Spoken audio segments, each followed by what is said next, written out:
White family holiday day 3, and we're having breakfast with the birds. We're in the Rainforest Habitat Wildlife Sanctuary near Port Douglas, and the shadows on the roof. Had a very nice breakfast, complete with champagne and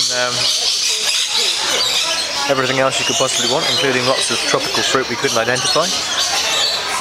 And Ruby's just having a look around before we go and have a guided tour of the rest of the sanctuary. This is the breakfast area. All the birds flying around above the roof. Ruby's wandering around, seeing what's what. We're going to go and pack koalas and sea kangaroos and all sorts, aren't we, Ruby? You're going to see lots of birdies today. Going to see the birdies? Koala? You see a koala as well. I'm going to see the birds first.